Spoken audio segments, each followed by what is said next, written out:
दिल्ली बम धमाकों से जुड़ी एक और बड़ी खबर आ रही है। अल फलाह यूनिवर्सिटी जो अचानक से हेडलाइंस में आ गई है क्योंकि वहां दिल्ली बम धमाकों से जुड़े हुए तार मिले, वहां बॉम्ब स्क्वाड को भेजा गया। केशव कर्ण मेरे साथ है।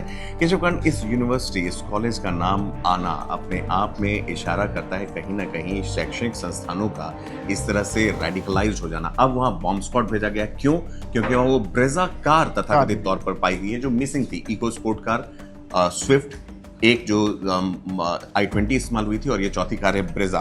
बॉम्ब स्क्वाड वहां जब जाता है, ऑब्वियसली वहां के जो 3 प्रोफेसर्स को हिरासत में लिया गया है, और जो चौथा नाम था वो था प्रोफेसर उमर नाइब, जो कि उस धमाके में मारे गए। कैसे देखते हैं आप इसको? कितना इंपॉर्टेंट है तारों को जोड़ना आगे? बिल्कुल पंकज, वहाँ से जो ब्रेजा का बरामद होना, और पहले दिन से अल फलाह यूनिवर्सिटी क्वेश्चन में रहा है। पहले दिन यानी कि जिस दिन दिल्ली में धमाका हुआ है 10 नवंबर की शाम को, उसकी सुबह में अल फलाह यूनिवर्सिटी तब क्वेश्चन में आया जब उसके पास से करीब 300 किलो ये RDX बरामद किया गया था, और तभी से अल फलाह यूनिवर्सिटी का नाम चर्चा में आया। अगर आप ऑनेस्टली पूछे तो अल फलाह यूनिवर्सिटी NCR में चल रहा है, इसकी सूचना आम लोगों को भी उसी घटना से मिली। ऐसा यूनिवर्सिटी है जिसको कोई जानता नहीं था। वो तले अंधेरा वाली चिराग तले अंधेरा वाली स्थिति है।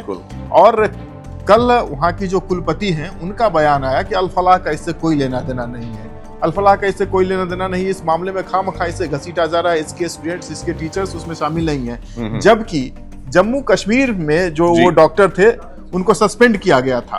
उस डॉक्टर को सस्पेंड नहीं, उनकी सेवा बर्खास्त कर दी गई थी। उनको अल फलाह यूनिवर्सिटी में मेडिकल साइंस का प्रोफेसर नियुक्त किया जाता है। मामूली से किसी दफ्तर में जाएंगे, किसी भी कामगार के पद पर अगर आप अप्लाई करते हैं तो आपका बैकग्राउंड वेरिफिकेशन होता है। जी। एक व्यक्ति जो हाई प्रोफाइल डॉक्टर है, मेडिकल साइंस का प्रोफेसर बनने जा रहा है एक यूनिवर्सिटी में, और उसका कोई बैकग्राउंड चेक नहीं हुआ।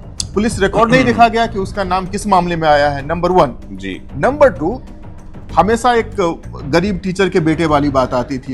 ये गुमराह युवक हैं, ऐसी बात आती थी।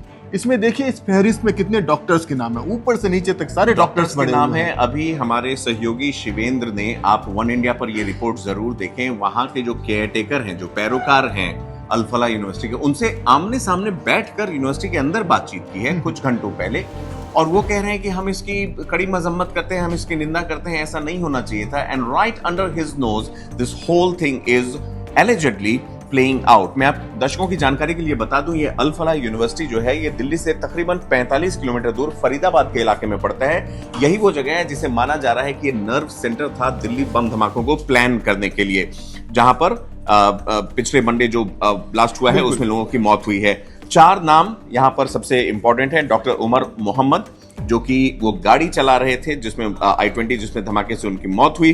साथ ही साथ जो बाकी 3 डॉक्टर हैं, doctor Muzammil Shakeel, doctor Adil rather और डॉक्टर शाहिद साइदा, इन तीनों को पुलिस हिरासत में रखा लिया गया। डॉक्टर मुजम्मिल ये वही डॉक्टर हैं जो कश्मीर से मुअत्तल करके भगाए गए थे। कश्मीर में उन पे पुलिस की जांच चल रही थी, उन्हें सेवा से बर्खास्त होना पड़ा था।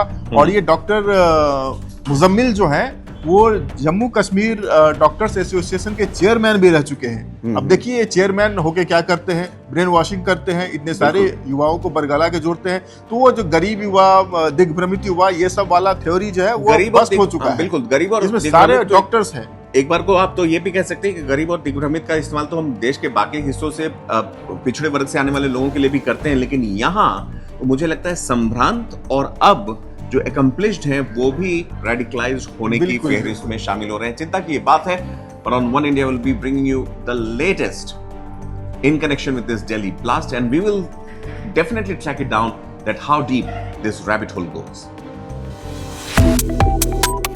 Subscribe to One India and never miss an update. Download the One India app now.